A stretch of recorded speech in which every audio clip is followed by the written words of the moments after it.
Assalamualaikum warahmatullahi wabarakatuh. Hey guys, perkenalkan nama saya Afif Maulana, mahasiswa jurusan Komunikasi dan Penyiaran Islam, Fakultas Usuluddin Adab dan Dakwah IAIN Syekh Nurjati Cirebon.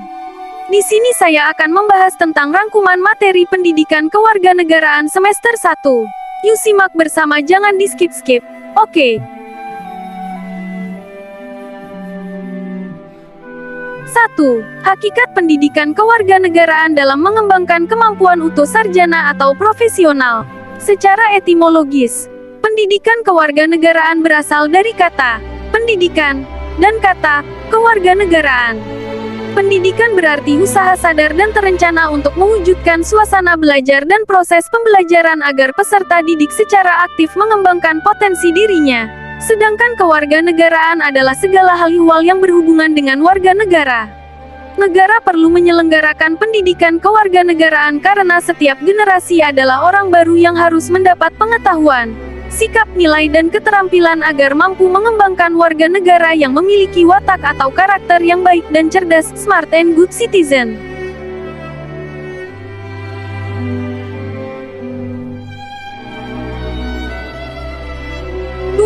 Esensi dan urgensi identitas nasional. Sebagai salah satu determinan pembangunan bangsa dan karakter.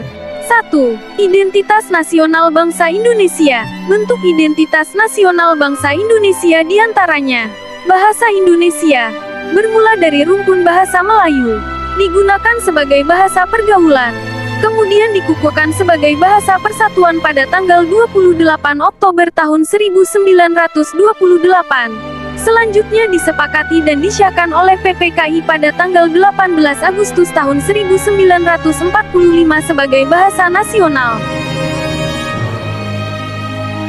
3. Esensi dan urgensi konstitusi dalam kehidupan berbangsa dan bernegara. Konsep konstitusi dari segi bahasa atau asal katanya, secara etimologis, istilah konstitusi dikenal dalam sejumlah bahasa. Misalnya dalam bahasa Prancis dikenal dengan istilah constituer.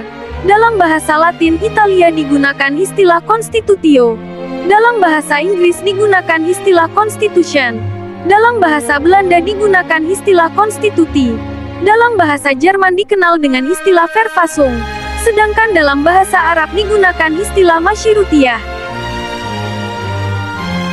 4. Sumber historis, sosiologis, dan politik tentang konstitusi dalam kehidupan berbangsa dan bernegara Indonesia.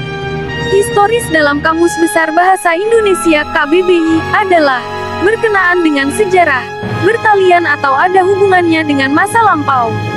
Konstitusi yaitu seperangkat aturan atau hukum yang berisi ketentuan tentang bagaimana pemerintah diatur dan dijalankan.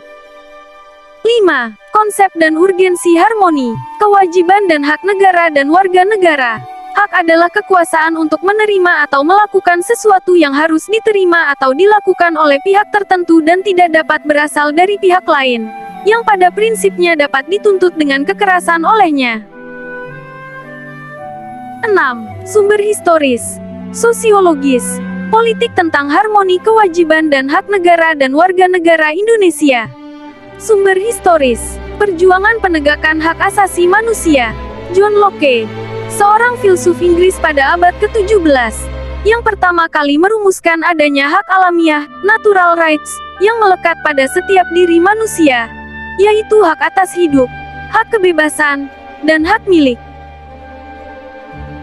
7. Demokrasi Pancasila. Demokrasi Pancasila adalah demokrasi yang menjunjung tinggi HAM. Hal tersebut sesuai dengan pembukaan UUD 1945 dan batang tubuh UUD 1945 pasal 26-34, pasal 28J hasil amandemen kedua oleh MPR, dan tercantum dalam ketetapan MPR No.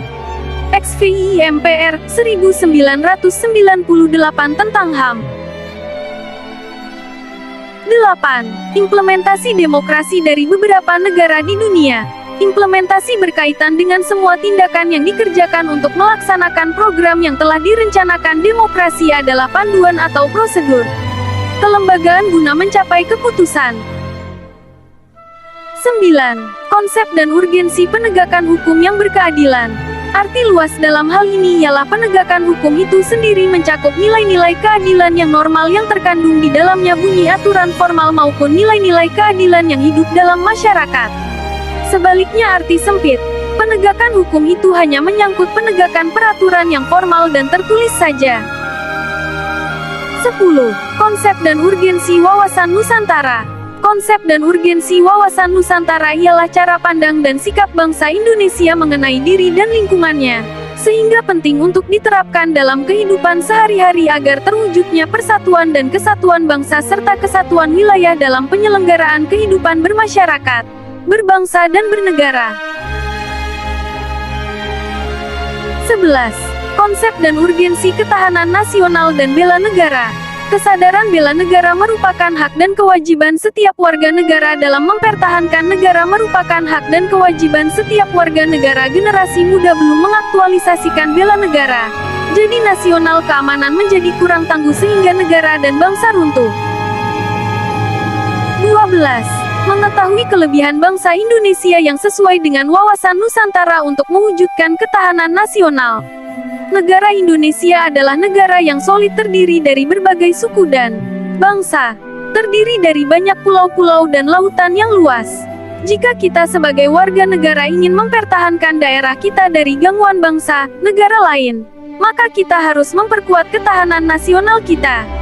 Ketahanan nasional adalah cara paling ampuh, karena mencakup banyak landasan seperti Pancasila sebagai landasan ideal, UUD 1945 sebagai landasan konstitusional dan wawasan Nusantara sebagai landasan visional. Jadi dengan demikian ketahanan nasional kita sangat solid. 13. Anti korupsi. Kata korupsi berasal dari bahasa Latin yaitu corruptio yang artinya kerusakan, kebobrokan dan kebusukan.